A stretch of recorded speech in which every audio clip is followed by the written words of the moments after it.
안녕하세요. 오늘, 오늘은 우리나라 금융 당국에서 앞으로 어떤 정책 방향을 잡을 건지 그 내용이랑, 그리고 미국 연준 의장 제롬 파월이 그 최근에 인터뷰한 내용이 있는데, 이제 미국의 재정이 건전하지 않다, 그런 내용으로 인터뷰한 내용이 있거든요. 그래서 그거를 좀 보여드리려고 하는데, 왜냐면 제가 이제 비트코인을 계속 주변에 권유하고 그래도 이게 제 생각보다는 물론 일부 성과가 있는 것도 있는데, 좀 제 욕심 같아서는 더 많은 분들이 좀 더 큰 금액을 이렇게 샀으면 좋겠는데, 여러 가지 이유로 좀 비트코인하고 어떤 접점이 없으신 것 같아서 좀 받아들이는데, 예, 조금 뭔가 벽이 있는 것 같은 뭔가 그런 느낌이 들어서 이 상황을 좀 설명을 드릴 건데, 일단 이 이분 금감원장님이 전반적으로 인터뷰한 내용을 보니까, 뭐 홍콩 ELS 사태 문제도 이제 여러 가지 말씀을 하시겠는데, 일단 부동산은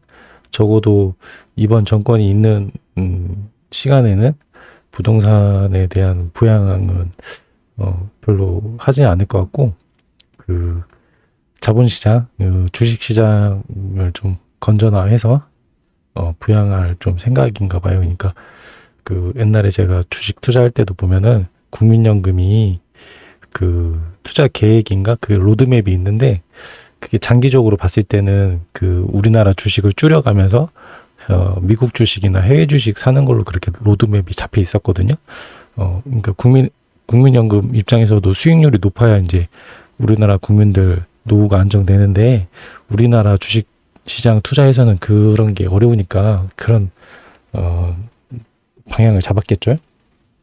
근데 이제 금감원장이 이복현 금감원장 말씀은 그런 것들이, 우리나라 자본시장이 주식시장이 좀 그전에 행태와는 다르게 주주환원 정책이 적극적으로 되고, 주주 보호에 대한 뭐 복과 제도가 정비가 돼야 우리나라 국민들이 노후를 준비하는 데 있어서도 뭔가 하나의 방법이 될 것 같다 말씀을 하세요. 그래서 이게 말씀 들어보면 좀 젊으셔가지고 가상자산, 그러니까 비트코인에 대해서도 우호적인 스탠스 갖고 그런 입장이신 것 같고, 일단 국민들의 어떤 정서만 잘 비트코인을 받아들이는 수준으로 가면, 뭐 금융 당국에서는 그렇게 뭐 거부할 것 같진 않은데, 일단 주식 시장이 이렇게 건전화되면 좋고, 또 거기에 이제 이 인터뷰 내용에서도 우리나라 비트코인 현물 ETF 우리나라도 하반기에는 좀 공론화가 돼서, 이제 하반기에 공론화되면 뭐 빨리 되면은 뭐 올해 안으로 아니면 뭐 내년 초나 이렇게 비트코인 현물 ETF 중개거래나 아니면 뭐 매수할 수 있게 열어주는 그런 게 있겠죠. 아무튼 근데 제가 말하는 것보다 이게 여러분이 직접 이제 보시고 판단을 해보시라고 이렇게 좀 영상을 보여드릴게요. 그럼 과거에는 솔직히 말씀드리면 이제 부동산 시장에 좀 급격한 팽창에 기대어 국가의 어떤 경제 어떤 내수 촉발 요인도 거기에 이제 많이 의존한 측면이 있고, 국민들의 재산 형성도 사실은 뭐 아파트를 한 채 사고 거기에 올리고 뭐 이런 식으로 이제 부동산에 기한 자산 축적을 이제 많이 이제 의존을 해왔는데, 지금은 최소한 당분간은 급격한 부동산 시장의 팽창은 저희가 용인할 수도 없고 용인할 여력도 없습니다. 그래서 그런 걸 고려할 때, 그럼 과연 뭐 롱텀으로 보면 이제 국민들의 노후 보장의 문제 내지는 자산 어떤 운영의 문제, 이런 것들을 자본시장에 의존하지 않고는 되게 어려운 환경이 됐기 때문에 이게 어떤 선택의 문제가 아니라 이제는 생존 내지는 어떤 필수의 문제로 저희가 바라보고 있습니다. 그렇게 여기서 말씀하신 것처럼 지금 되게 상황을 심각하게 인지하고 있는 것 같아요. 그래서 이제 앞으로 부동산을 무작정 펌핑해서 한다기보다는 주식시장을 좀 키우려고, 건전하게 키우려고 하는 것 같고, 말씀드린 것처럼 이제 ETF는 주식 그 증권 앱에서 거래할 수 있는 거니까 비트코인 포지션을 뭐 제가 지금 많이 사라고 말씀드리는 건 아니고 전체 뭐 이해하시면은 뭐 제가 권유 안 드려도 알아서 사실 거고, 이해 못 하신 상태면 포트폴리오에 뭐 최소 5% 아니면 뭐 2, 30% 아니면 10% 뭐 10% 정도는 좀 담으시길 바라는 말씀에서 이렇게 좀 인터뷰 내용을 말씀드렸어요. 앞으로도 저희 노후 준비하는데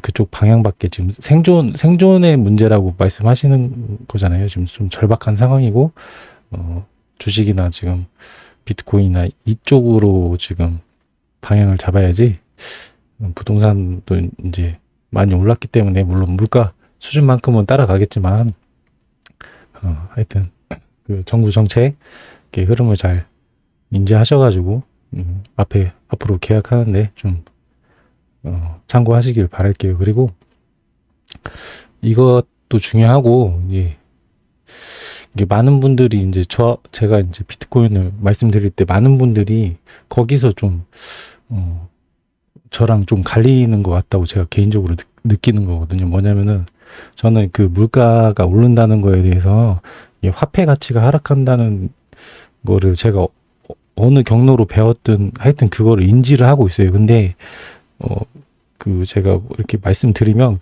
거기에 대한 내용이 그냥 제 의견처럼 생각을 하시는 것 같더라고요. 근데 제가 알기로는 이거는 그 화폐 가치의 하락은 경제학에서도, 주류 경제학에서도 정설로 알고 있거든요. 이거는 그냥 옆에 뭐 경제학 전공하신 분들한테 물어보시면 알 것 같아요. 그 인플레이션이 화폐 가치 하락하는 요인이 된다는 거를. 그리고 이제 이 영상에서 보여드릴 건데, 그 제롬 파월 미국 연준 의장이 이제 그 방송국하고 CBS하고 인터뷰한 건데, 얼마 전에 한 거예요. 4주 전에 이렇게 했다고 나오더라고요. 보면은 내용은 이제 다 영어인데 제가 영어가 좀 능숙하지 않아서 그냥 번역기 돌려서 보여드릴 건데, 내용이 뭐냐면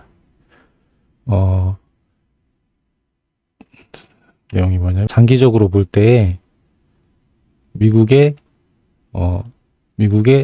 재정 경로는 지속 불가능하다.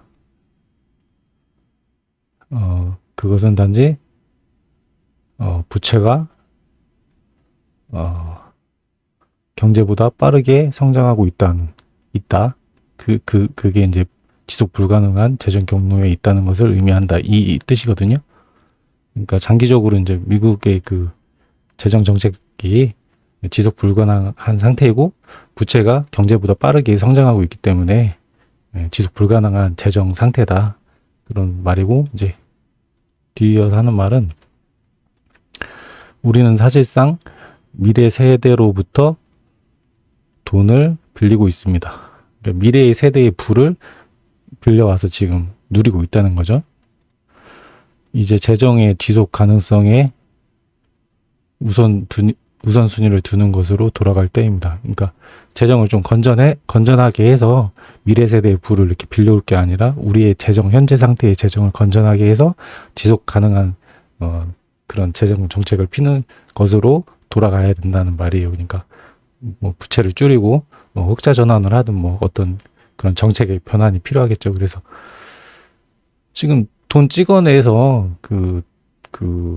미국채를 찍어내서 그 정부 자금으로 쓰는 게 사실상 이런 맥락이라는 거예요. 이게 땡겨와서 쓰는 거고,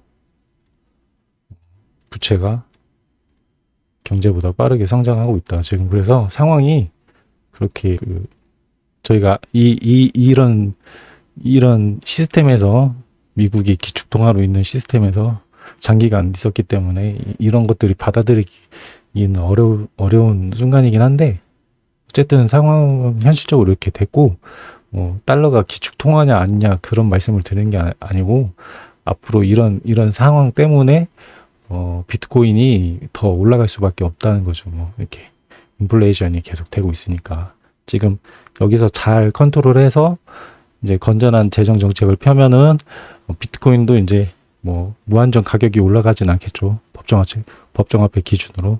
그러니까 그게 서로 이렇게 견제가 하고 이렇게 하다 보면 건강한 시스템이 자리 잡아서 달러도 무너지지 않고 비트코인도 건강하게 우리 그 투자 자산 내지 이제 화폐의 수단으로 자리 잡는 날이 올 거라고 생각을 해요. 그러니까 여러분이 좀만 남들보다 좀만 일찍 공부하시고 결정을 하시면 되는 문제거든요. 그러니까 지금 거의 1억 가까이 된다고 해도 늦은 게 아니에요. 왜냐면 지금도 비트코인을 다른 코인들하고 혼동하시면서 비트코인 갖고 있더라고 하더라도 올해 연말이나 내년에 파실 분들이 많아 보여요. 그리고 그분들은 또 알트코인으로 넘어가실 분들도 보이고, 그러니까 그분들이 던지는 물량 받으셔가지고 34년까지 아니면 적어도 한 30년까지는 잘 붙들고 가시면은 그래도 꽤 만족스러운 성과가 있을 것 같으니까 꼭 참고하셔가지고 공부를 좀 하셨으면 좋겠어요. 네, 감사합니다.